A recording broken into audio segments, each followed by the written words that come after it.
there's a video on TED.com of digital imagery of a fetus developing. Mm-hmm. It's a tremendous amount of activity. Yeah, you can have activity. Yeah, it's just pure perception without anything added to it. So I don't know. This is his description. But there is an ego potentially being formed. There's an ego being formed. Yeah, probably even in the womb. So I didn't know this. He says he was told you have to practice Nirmalakapa for many years until the state becomes permanent. I don't think I would want it to become permanent because I don't see functioning happening in Nirmalakapa personally. But maybe it's my limited understanding of it. Well, it's this sort of Indian story is that there's a succession of samadhis, nirvikalpa, sahaja, but essentially it doesn't turn out to be true. What's that? It doesn't turn out to be true. There are people who are in sahaja who've never gone into nirvikalpa. Absolutely, yeah. And you can be in sahaja in and out of it, I would say. I don't know if that's the traditional meaning of it, but it seems that way to me.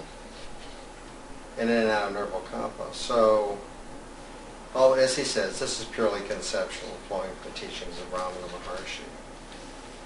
But, like me, after a lot of this stuff happening, he's frustrated. I was not transformed. I didn't have any great knowledge. I did not feel any smarter. And this was my experience too. And I had some deep awakenings that had been validated by my Zen master and solved a lot of koans. And I had a lot of experiences, but they were experiences. They're valuable, and they change you. You change deeply, more than you realize. But they're still experiences. Then he has 2 awakening experiences. I had the awakening. I had probably the deepest awakening experience I ever had before I practiced anything. That's what led me to practice. So he had to do a lot of hard work. So then there was no I experience anywhere. There was no me. That was quite scary. It is kind of scary. It's like, if you're not freaked out by that, something's wrong.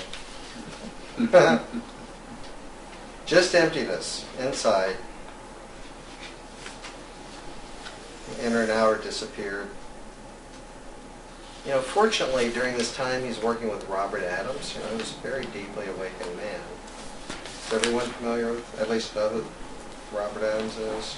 No? Well, let me just give you a quick summary, which other people can add to or change. Robert Adams is an American. I believe he died about 10 years ago, maybe. He has one really nice book called The Silence of the Heart. And as a young man growing up in New York City, at the age of, I guess when he was very little, I think he would see this little figure dancing in the middle of the night at the foot of his bed and yelling at him in some language he didn't understand. And this went on every night for years. And then when he got to be a teenager, I believe he was at the Brooklyn Public Library or someplace like that, and he saw a picture of Ramana Maharshi, and he recognized this was the guy who had come to him and danced at the end of his bed night after night and yelled at him in probably Hindi or Tamil, Punjabi or something. Was it Tamil? Okay. And so that kind of freaked him out, and then he got together with some spiritual types in New York City, and then went out to the Self-Realization Fellowship in Los Angeles and met with Yogananda, and was strongly encouraged to become a monk in the Yogananda fellowship there, but didn't feel that was quite right, and he went to India and met Ramana, and was, I would say must have. I don't want to say too much more because I don't have all the facts straight, but he mentions in here that he studied with Ramana, obviously had a deep awakening, and then later on in this whole article, and it says something very important, which is then for 17 years he travels around India and essentially deepens this awakening. integrates it so that he can manifest it, embody it, is the way I would say it. Which is really a key point of this whole article. It takes a long time. Now this man must have had some real unique propensity for awakening when he came into this life. Because Ramana didn't come to my bed and dance at the end of it. You know what I mean? Probably he didn't for years. So this is kind of an unusual guy here. He had some type of awakening when he was 14, taking a math test. Okay. He had maybe Yeah. it was a crisis or something. But Yeah, yeah. It was an awakening. So at 14 he has an awakening. He spends a lot of time with Ramana. Anyway. And this is normal in the Zen tradition. It's just not normal in the YouTube tradition. Where somebody, no matter how deep the awakening, basically shuts up and just goes inward and practices. There are many stories like this, like the sixth patriarch of Zen, Wei Ning, is recognized by his teacher as the next, his Dharma heir, the guy who's going to follow him and be head of this giant monastery. He realizes this is going to be a political problem because he's only been there a little while, and he disappears for 20 years and just practices as a hermit and in the woods, and 20 years after a deep, deep awakening. So it's important to hear this because you literally will see people in this spiritual marketplace, which is currently, I would say, a free-for-all, who have sort of had some kind of maybe shift at best, and then are teaching. And you know, this happens all the time.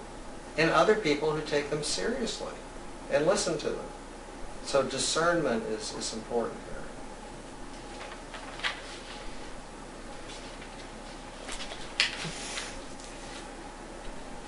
So discernment is important. What's the litmus test? I can't really, I don't know that I can tell you that. Until you have some level of awareness yourself, it's your thinking mind is going to be the litmus test, and that's not very useful. That's not very useful. That's not very useful. Well, it's just on the side of the people get self-realized and they go on the road. That as soon as the realization happens, they're like zombies. You know what I mean? They sort of have this, like they're just awareness, and it's like this big. Right. You can experience to some degree Mhm. the illumination that happened. Whereas if you meet somebody who's been like 20 years or 30 years or 40 years working at it, you can't actually tell just Right. from the way they talk. Right. It's the only way you can actually judge if they're realized or not. Whereas somebody who's a newbie, it's fairly kinetic. You know what I mean? It's just there's just a certain aura, there's a certain presence about Yeah. them. That's an interesting observation. You've seen a lot of people. I appreciate your thoughts there. Yeah, I mean, everyone from Shakyamuni Buddha on down, I mean, many other Zen masters and other people have said, someone who's really deeply realized is, you can't tell. You can't tell by looking at them, listening to them, the way they walk, talk, eat, quack, whatever. In other words, it's fully embodied. The realization is fully manifest in this body, in this world.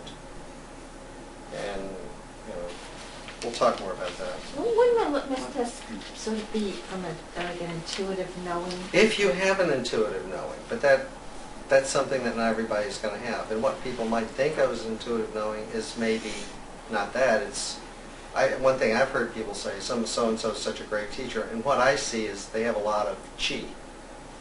They can manifest a lot of chi. They're powerful. But that doesn't make them awake even, much less embodied and manifested. But anyway, let me go on.